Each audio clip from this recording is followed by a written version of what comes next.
I'm from Uruguay. That's my home country. I live in Ecuador. I am 57 years old. I grew up in my childhood in the 70s as a refugee during Uruguay's military regime and many of those regimes at the time in the southern cone of South America. So I guess, though I'm from Uruguay, I grew up already in several countries as my parents had to leave the country. And then I studied sociology in Uruguay and joined this line of work in '94 in Cambodia. But why Cambodia? How does an Uruguayan make it to Cambodia? I actually was more on a journey of wanting to do good in the world and thought that a good vehicle for that may be volunteering for an NGO. And I was rather kind of backpacking, if you see what I mean. I didn't arrive in Cambodia as an expatriate. I wanted to join an NGO inspired by, all the great leaders we have had in the world that want to do good. I was reading Gandhi and Martin Luther King and all of the above, and I felt this passion for social change. So I knocked doors. And I knocked the door of Save the Children and Oxfam and CARE. And I was doing my rounds in Cambodia, and I knocked the door of CARE. And I said, yeah, why not? You're here. So it was in '94. It was actually not very common to have someone from Latin America working in Cambodia in a country office of an international NGO, let alone as a volunteer or as a very junior staff. I was 25 at the time, so I'm revealing my age here.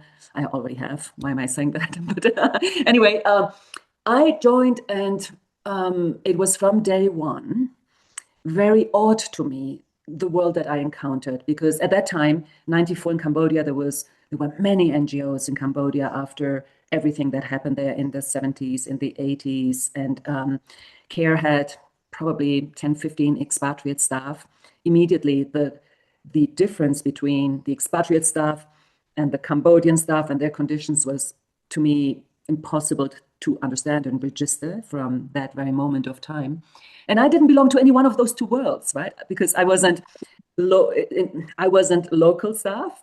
I wasn't expatriate staff. I was a foreigner. I didn't speak Cambodian at the time, so I didn't really belong. So from that vantage point, and that's what I told Ali when we had our first conversation, I had insights which I actually didn't think were very unique at the time or different. I thought everybody must be seeing it, but only when I joined the sector more formally and got a proper job, and actually made it. I was my last job with CARE. I never thought that would be the case when I joined CARE at the time. I was Secretary General of CARE. That was my last job with CARE after 30 years, 3 decades with CARE. And I won't bore you with my trajectory of those 30 years. It was several jobs in many countries and many parts of the world, always based in the global south, never in the global north. So I also did my Secretary General role from Ecuador. But what I did is I started this notebook when I was 25 in '94, which I called My Colonial Page. Imagine that, before we ever spoke about decoloniality. I haven't kept them all, but I do have hundreds of pages of annotations of what I observed, for example, in team meetings in Cambodia, where and I didn't speak English very well at the time. It's better now, but at that time it was fairly broken. So I was struggling myself to adapt and understand and be part of and express ideas. It wasn't easy. But at that time, I noticed very quickly that, for example, if I was able to package an idea eloquently in an elevator speechy way, better if it was in 1, 2, 3 in proper English, then I would be listened to. And then Cambodian colleagues that, like me, were attempting to put forward an idea in less eloquent ways, maybe even packaged in a different way, which may not have fit that norm, were not even listened to. Well, forget about if, for example, translation was involved. Then everyone who expected ideas only to be clearly expressed in English would not even attempt to listen carefully. So I found there a world. Well, what I did was start making annotations of how, for example, that really happened. And I couldn't believe it, that a Cambodian colleague would present an idea in broken English or via translation. And I thought, oh, wow, that's a good idea.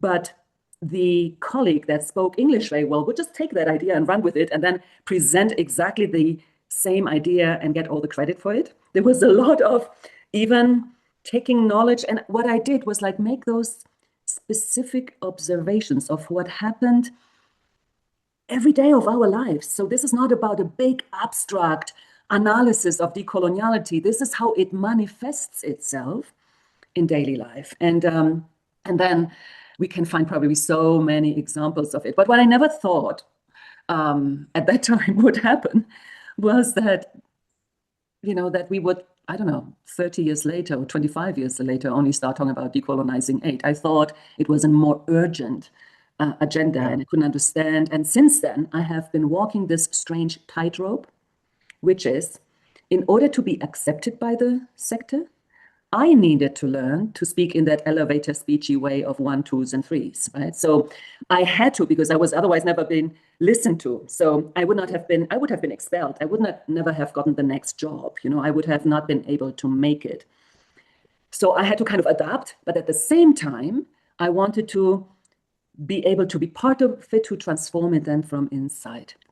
And it's walking that tightrope, like, okay, let me be part of this, but then make space for something different and new, and I want to shape it from inside. And how do you do it and have I forgotten enough about my original intent? Have I been too quickly absorbed by kind of the logic and kind of checking in every day of my life, whether I was not being kind of shaped by the system or whether I could still attempt to change the system, if that makes sense. So that has been that tightrope, which, by the way, many women walk on, same thing, like in order to be accepted by the sector, you may even have to wear a blazer, you see in a meeting, in a World Bank meeting or UN meeting that resembles more a male suit, and but then when you're in there, you want to provide a more feminist perspective and influence it. But if you don't wear that suit, you may never be invited to the meeting. And I'm just saying suit just to illustrate, but I mean much more than that, right? And it's so hard to continue to walking that tightrope every day of your life. And I must say, after 30 years, and given the sliding back that we are seeing in the world, I just got very tired.